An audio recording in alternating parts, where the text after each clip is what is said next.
যে এস কুকিংয়ে সবাইকে স্বাগত। আমি ঝুম্পা বলছি। আমি আর একটা নতুন রেসিপি নিয়ে আসলাম। রেসিপিটা হচ্ছে তেলকুই। এই তেলকুইটা আমি যে প্রসেসে করেছি আপনারা সেই প্রসেসে করে দেখবেন, অসম্ভব সুন্দর এবং একটা টেস্টি রেসিপি হবে, যেটা নাকি গরম ভাতের সঙ্গে ভীষণ ভালো লাগবে।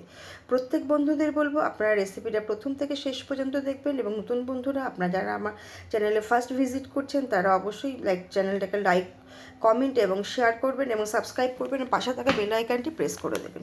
আচ্ছা, আমি এর জন্য প্রথমেই সর্ষের তেল দিয়ে দিলাম। রান্নাটা যেহেতু তেলে হবে, সর্ষের তেলে হবে, তার জন্য আমি এখানে প্রায় 100 গ্রাম মতো সর্ষের তেল দিয়ে দিলাম। দিয়ে আগে থেকে মাছটা ধুয়ে নুন হলুদ মাখিয়ে রেখে দিয়েছিলাম। দিয়ে এই তেলের মধ্যে দিয়ে মাছটাকে আমি ভেজে নেব। এবং ভাজার ব্যাপারটা কাউকেই বলতে হবে না, সবাই জানে মোটামুটি, তবুও এটা মিডিয়াম ফ্লেমে ভাজলে সবসময় ভাজাটা খুব ভালো হয়, ভেতর থেকে ভালো ভালো ভাজাটা হয়। আচ্ছা, আমার মাছ ভাজা কিন্তু হয়ে গেছে। আমি 4খানা কই মাছ নিয়েছিলাম, এবং প্রত্যেকটা কই মাছ ছিল ভীষণ ফ্রেশ, বাজার থেকে এনেই সেদিনকেই আমি কিন্তু মাছটাকে রান্না করেছি। এই তেলেই আমি রান্নাটা করব। প্রথমেই আমি ফোড়নে কালো জিরে দিয়ে দিলাম। কালো জিরে দেওয়ার পর এখানে আমি দেব 2টো তেজপাতা। আচ্ছা, কই মাছের একটা গন্ধ থাকে, যেটা নাকি তেজপাতা এই ফোড়নে দিচ্ছে যে এলাচ, লবঙ্গ, দারচিনি, এটা অনেকটা কেটে যায়।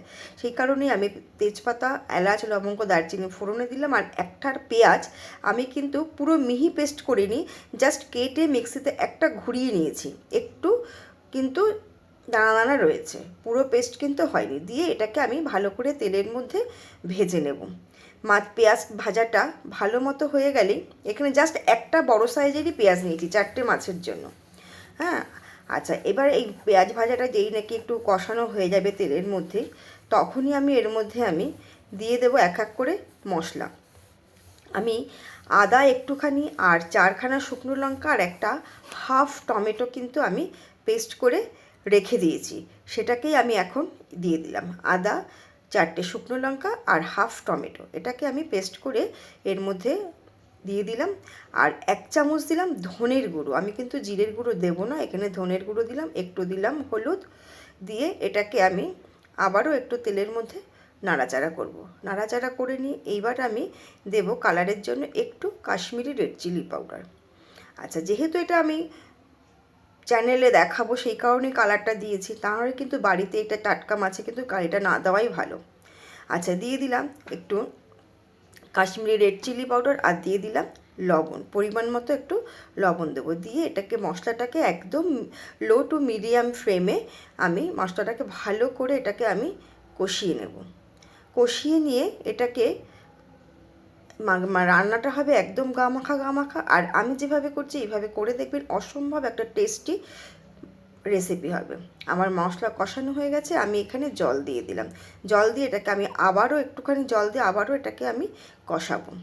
আর পুরনো বন্ধুরাদের বলবো, আপনারা প্রথম থেকে আমার পাশে আছেন বলে অসংখ্য ধন্যবাদ। আপনারা রেসিপিটা প্রথম থেকে শেষ পর্যন্ত দেখবেন, এবং রেসিপির প্রসেসটা দেখবেন, অবশ্যই খুব ভালো হয়েছে।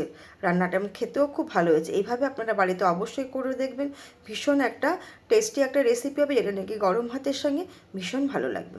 আমার মশলাটা কষানো হয়ে গেছে, আমি এখানে জল দিয়ে দিলাম। জলটা খুবই অল্প পরিমাণে দেবো। জলটা কিন্তু আমি গরম জল দিয়েছি, ফোটানো জলই আমি দিয়েছি। জলটা দেওয়ার সঙ্গে সঙ্গে ফুটে গেল। এরপরে আমি ভেজে রাখা মাছগুলো আমি দিয়ে দিলাম। দিয়ে 2টো চেরা কাঁচা লঙ্কা আমি দিয়ে দিলাম। দিয়ে এটাকে কিন্তু একটু ফোটালে মোটামুটি আমার রান্নাটা কিন্তু রেডি, যেটা নাকি গরম ভাতের সঙ্গে একদম ভীষণভাবে ভালো লাগবে। আমি এটাকে মিডিয়াম ফ্লেমে আস্তে আস্তে করে এটাকে আমি একটু ফুটিয়ে নেব।